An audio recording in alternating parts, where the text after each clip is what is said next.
한국교회 역사에 최봉석이라고 하는 분이 계셨습니다.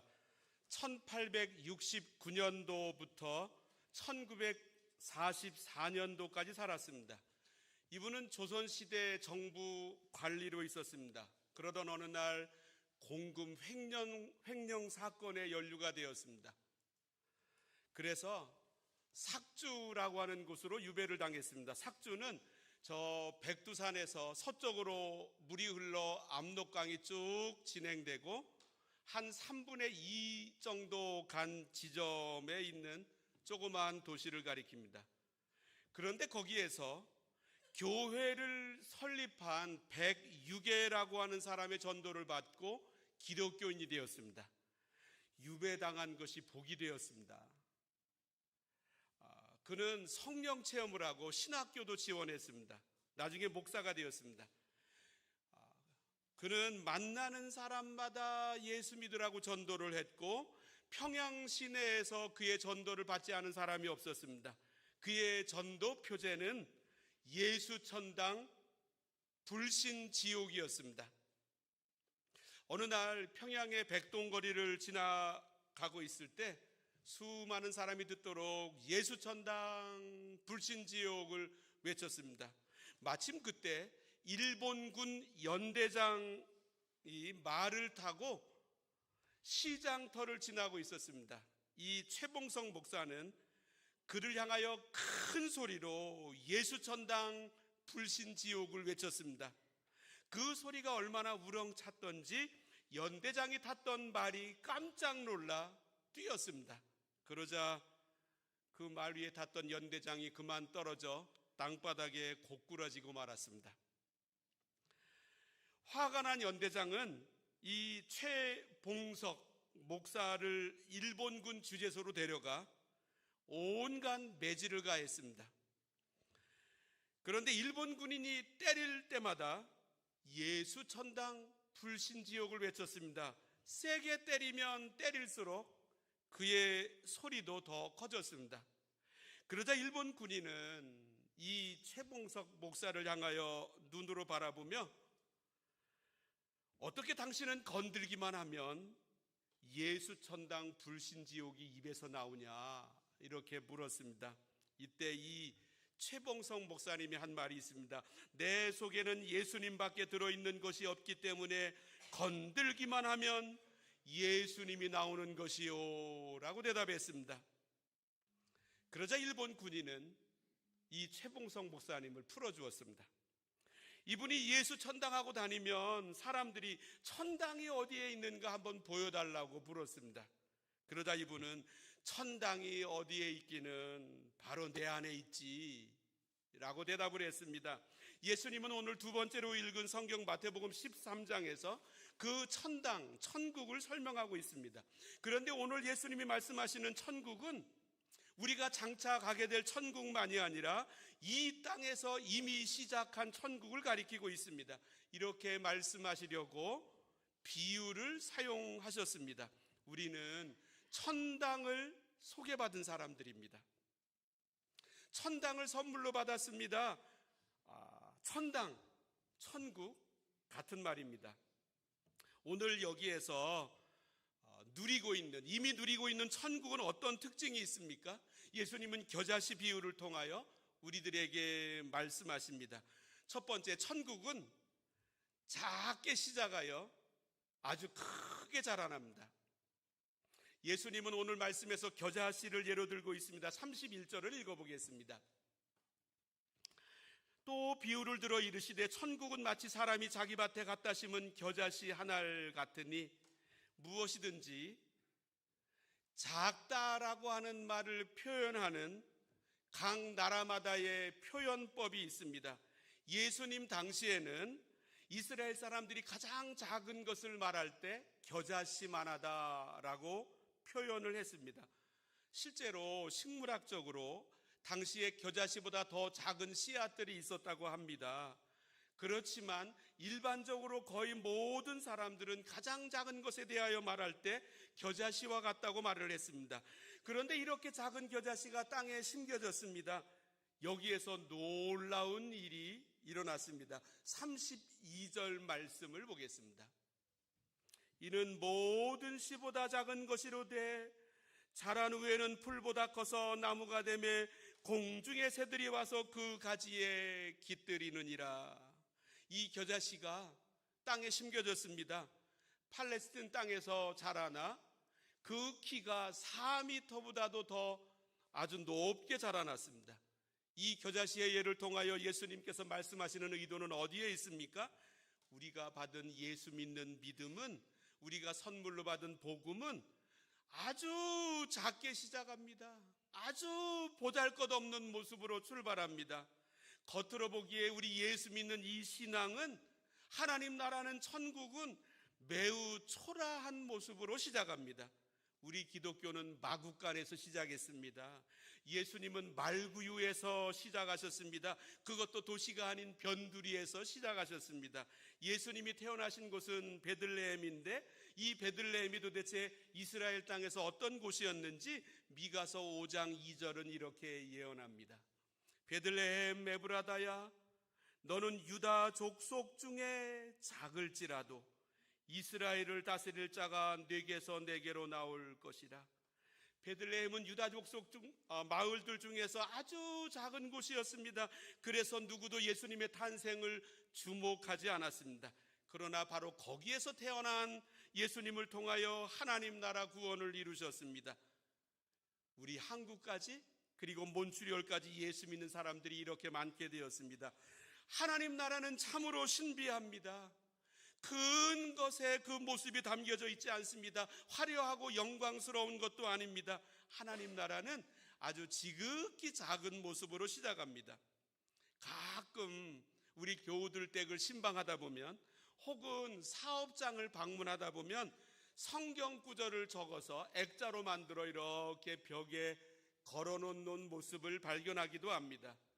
그런데 빌닷이라고 하는 사람이 욥의 친구였는데 그가 욥을 혼내기 위해서 한 말이기는 합니다마는 이 말 하나의 뜻에는 참으로 귀한 은혜가 담겨 있습니다. 욥기 8장 7절을 보면 내 시작은 미약하였으나 내 나중은 심히 창대하리라. 어쨌든 이것은 사실입니다. 예수님께서 제자들에게 이 겨자씨 비유를 처음 하셨을 때 그들은 충격받았을 것임이 너무나도 분명합니다. 왜냐하면 그들은 모든 유대인들처럼 그리스도께서 오시면, 메시아가 하나님 보내신 선물이 오시면 로마라고 하는 압제로부터 우리를 해방시켜 주실 것이고, 그 예수님은 아주 커다란 군대와 함께 이 땅에 오실 것이라고 모두가 믿고 있었습니다. 그런데 예수님은 천국의 시작이 제자들처럼 모든 사람들이 생각한 것처럼 화려하고 영광스럽고 큰 힘으로 오시는 것이 아니라 아주 작은 모습으로 시작한다고 말씀하셨습니다. 그래서 제자들이 여기에 큰 충격을 받았습니다. 특별히 예수님은 이 겨자씨 비유를 말씀하시면서 하나님 나라는 아주 작게 시작할 뿐만 아니라 여기에 한 가지 특징이 더 있다고 말씀합니다. 31절 말씀, 또 비유를 들어 이르시되 천국은 마치 사람이 자기 밭에 갖다 심은 겨자씨 한 알 같으니. 한 알, 겨자씨는 매우 작습니다. 거기에다 오직 한 알만 심었습니다. 하나라고 하는 것입니다. 세상 사람들은 작은 사람에게 관심하지 않습니다. 그것도 무리가 아니라 한 사람이라고 한다면 더더욱 그렇습니다. 우리도 이렇게 생각합니다. 나 능력 없는 나 작은 사람 하나가 무엇을 이룰 수 있습니까? 내가 교회에서 열심히 한다 할지라도 내가 할 수 있는 게 무엇이 있겠습니까? 그렇지만 예수님은 내가 아무리 작아도, 그리고 나 혼자밖에 없어도 작은 내가 겨자씨와 같이 믿음의 씨앗을 심게 되면 4m가 넘는 겨자씨 나무처럼 엄청나게 큰 하나님의 열매를 이루게 된다는 것입니다. 우리 이민의 경우도 마찬가지입니다. 우리 이민자들입니다. 이민에 처음 어떻게 시작하셨습니까?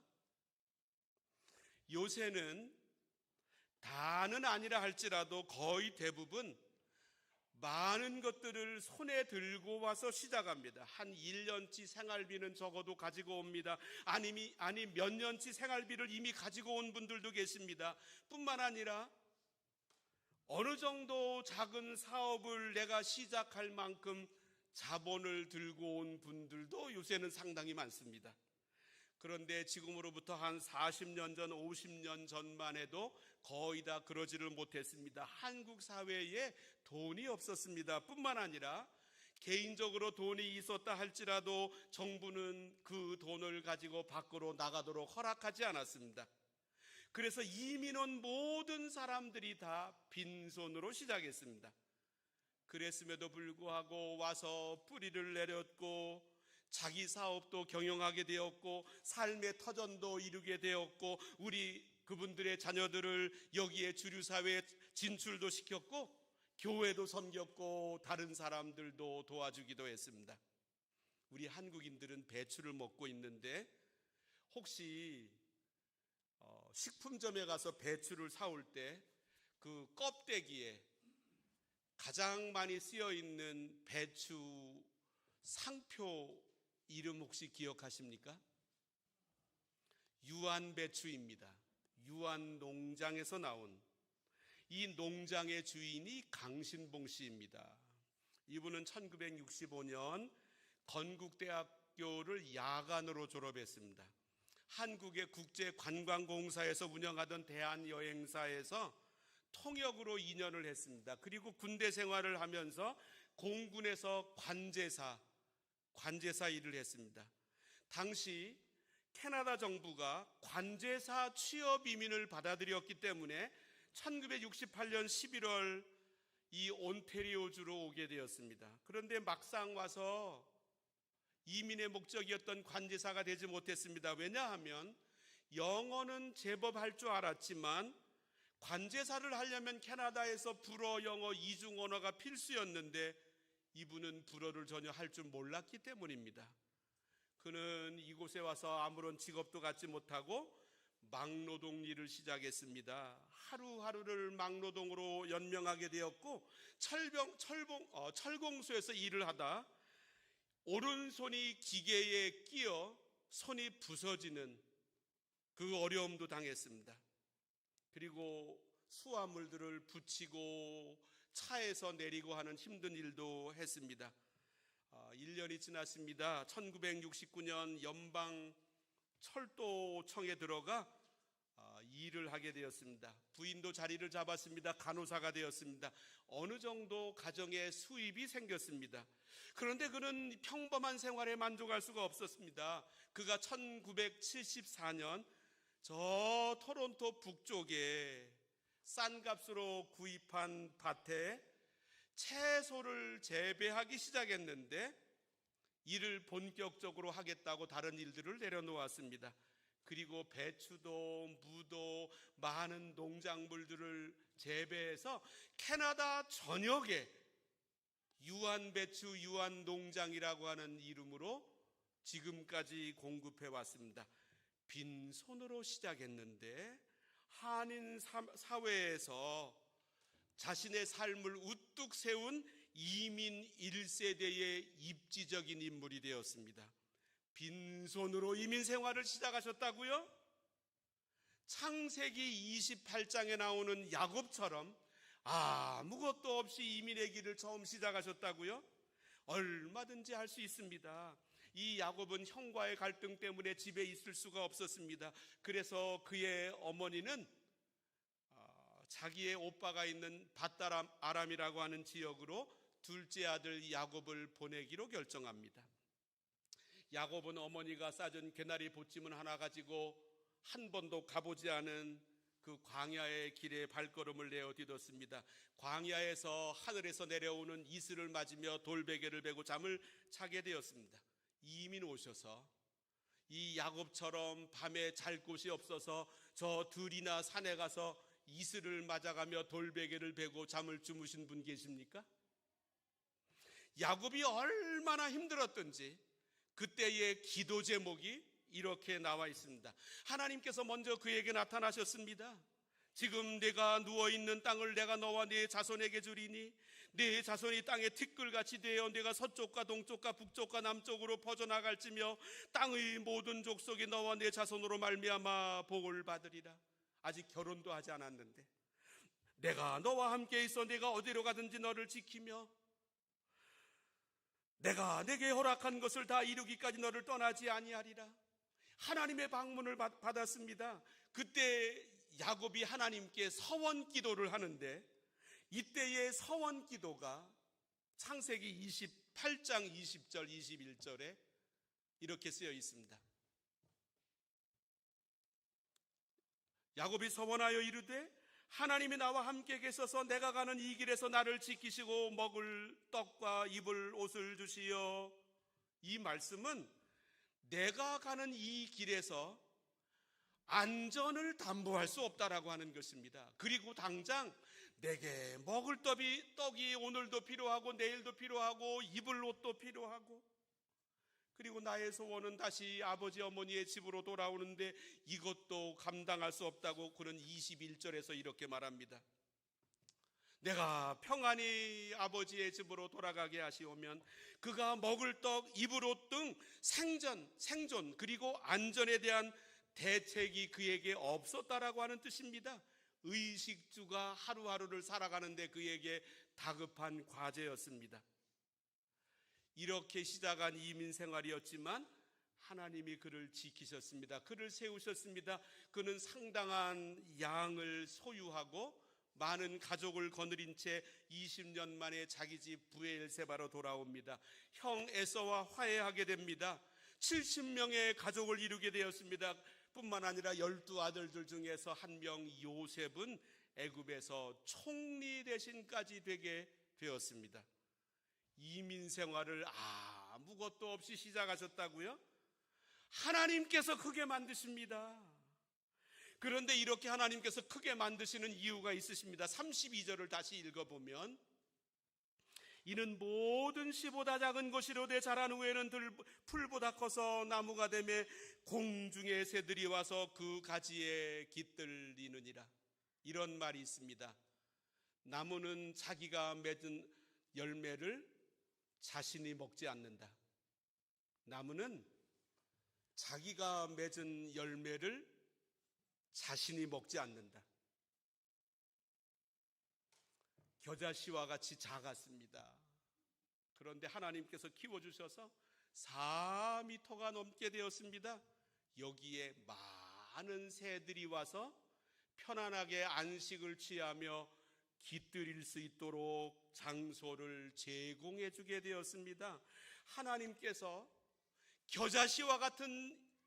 겨자씨처럼 작은 내가 이민의 삶을 살면서 그 4m가 넘는 아주 큰 나무와 같은 나무처럼 만들어 주십니다. 여기에는 목적이 있으십니다. 수많은 사람들이 내게 와서 나로 말미암아 하나님의 복을 받도록 하는 것입니다. 이것이 바로 겨자씨보다 작은 나로 하여금 큰 나무가 되도록 만들어 주시는 하나님의 선물입니다. 그래서 내 꿈은 생계를 넘어서야 합니다. 우리는 이 꿈을 가지고 살아야 합니다. 이게 어떻게 가능합니까? 겨자씨처럼 작은 바로 내 모습이 4m도 넘게 커지는 큰 나무가 되어서 수많은 사람들, 새들이 나에게 와서 깃드는 모습이. 두 번째로 예수님의 생명이 크게 만듭니다. 우리 한 가지를 가정해 보면 우리 앞에 두 개 중에 하나를 선택해야 하는 것이 있습니다. 하나는 금으로 만든 시계, 실제로 금으로 된 시계. 다른 하나는 한 줌의 콩입니다. 먹는 콩. 이 둘 중에 하나를 선택하라고 하시면 무엇을 집으시겠습니까? 당연히 금시계일 것입니다. 이 값이 얼만데. 그런데 만일 사람들이 살지 않은 외딴 섬 무인도에 내가 들어가게 되었을 경우에 금시계 하나를 가진 사람과 한 줌의 콩을 가진 사람이 있다라고 한다면 누가 마지막 승자가 될 것 같습니까? 한 줌의 콩을 가진 사람입니다. 평상시 육지에서는 한 줌의 콩과 금으로 만든 시계는 비교의 대상이 되지 않습니다. 금시계 하나면 엄청나게 많은 양의 콩을 구입할 수 있습니다. 그러나 외딴 섬으로 들어가게 된다면 거기는 나 혼자밖에 살지 않는 무인도라고 한다면 얘기는 완전히 달라집니다. 왜 콩을 선택합니까? 거기에 생명이 들어있기 때문입니다. 생명이 중요합니다. 생명으로부터 생명이 생산됩니다. 이 생명체 안에는 무궁무진한 신비가 있습니다. 생명이 있는 것은 그게 작은 것이든 어느 정도 큰 것이든 나중에는 결국 크게 되고 많아지게 되어 있습니다. 그래서 아무리 작은 것이라 할지라도 살아있는 것이라고 한다면 그것으로부터 자라나게 될 아주 커다란 모습을 볼 수 있게 됩니다. 우리가 겨자씨를 땅에 씨앗으로 뿌리게 되면 그게 땅에 떨어졌는지 날아갔는지 구분할 수가 없습니다. 눈에 보이지도 않습니다. 그러나 생명은 반드시 열매를 맺습니다. 우리 안에는 놀라운 생명이 있습니다. 그것은 바로 우리에게 오신 예수 그리스도입니다. 예수님이 나의 생명입니다. 예수님의 생명이 우리 안에 계십니다. 내가 이루는 것이 아닙니다. 내 안에 계신 예수님께서 겨자씨와 같은 조그만 능력밖에 되지 않는 우리를 4m가 넘는 우리 겨자씨나무로 만들어 주십니다. 그래서 사도 바울은 빌립보 교회로 보내는 빌립보서 1장 6절에서 이렇게 말씀합니다. 너희 안에서 착한 일을 시작하신 이가 그리스도 예수의 날까지 이루실 줄을 우리는 확신하노라. 빌립보 교회가 이루는 것도 아니고 사도 바울이 이루는 것도 아니고 우리 안에 계신 그 예수님께서 우리 안에서 착한 일을 시작하신 그분께서 우리로 하여금 커다란 겨자씨 나무가 되도록 반드시 이루어 주신다는 이 놀라운 확신을 하고 있습니다. 예수님이 나의 생명이십니다. 그래서 이 생명이 내 안에 살아 있습니다. 이 생명이 있는 신자는 그래서 믿음이 자라나게 되어 있습니다. 세 번째로 겨자씨 안에서 큰 나무를 보는 눈을 선물로 주십니다. 이탈리아에서 1464년 5m 정도 되는 대리석 돌덩이를 디두치오라고 하는 조각가에게 맡겼습니다. 그런데 이 디두치오는 이 돌로 무엇을 만들 수 있지를 결정하지 못하고 포기했습니다. 그로부터 8년 뒤에 로셀리노라고 하는 또 다른 조각가에게 이 돌을 맡겼습니다. 그도 역시 포기했습니다. 이미 유명한 예술가였던 레오나르도 다빈치에게도 이 돌이 주어졌습니다. 그런데 그도 무엇을 만들 수 있을까 생각하다가 쓸모없는 돌로 여기고 그만두고 말았습니다. 이 대리석은 품질이 좋았지만 중간에 금이 가고 벌어진 틈이 있었습니다. 그래서 쓸모없는 돌덩이로 모두가 여겼습니다. 그런데 이 돌덩이가 미켈란젤로에게 주어졌습니다. 여러 날 이 미켈란젤로는 이 돌덩이를 바라보기 시작했습니다. 그리고 그에게 어떤 한 모습이 보였습니다. 쓸모없는 돌덩이였는데 그 안에서 이미 살아 움직이고 있는 강렬한 눈빛의 소년 다윗의 모습이 보이기 시작했습니다. 골리앗과 대결하기 위하여 그를 향하여 돌덩이를 들고 있는 아주 눈에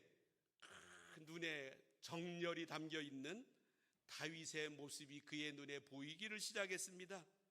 그 다윗을 이 돌로부터 꺼내기 위하여 3년 동안 몰두하여 르네상스 최고의 걸작품 다윗상을 만들어내었습니다.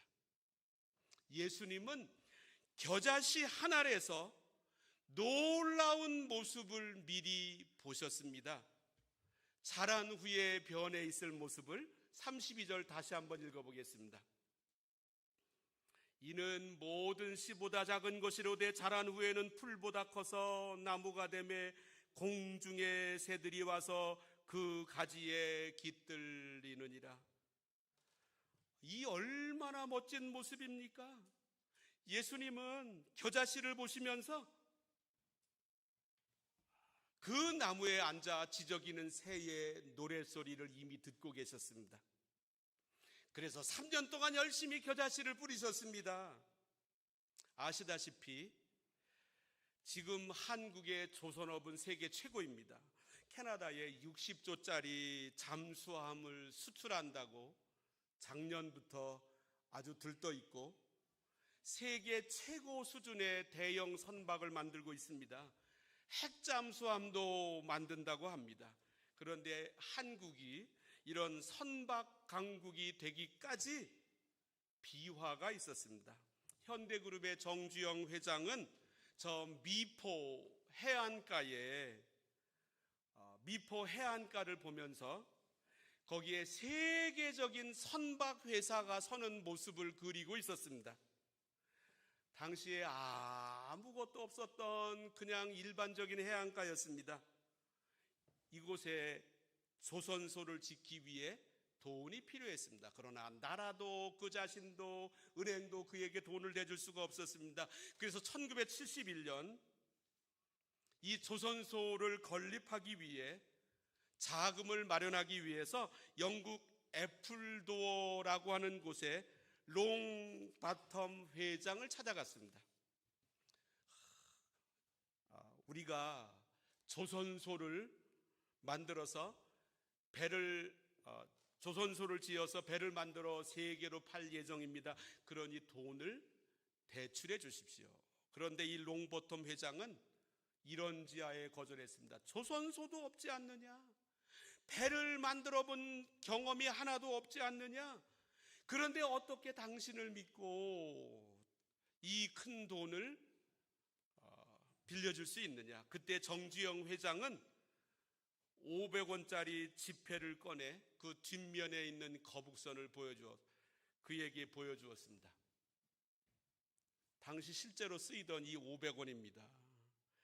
우리는 500년 전 이미 1500년대에 거북선을 만들었습니다. 다만 쇄국 정책으로 인해 산업화가 늦어졌을 뿐입니다. 우리 한국인들에게는 이 배를 만드는 능력이 있습니다. 이 롱바텀 회장은 이 말에 감명을 받아서 그가 추천을 하게 되었고 당시의 돈으로 8천만 달러, 오늘은 그렇게 큰 돈은 아닌데 8천만 달러의 차관을 영국 정부가 보증하여 받게 하도록 만들었습니다. 그 돈을 가지고 와서 아무것도 없는 미포라고 하는 해안가에 조선소를 세우게 되었습니다.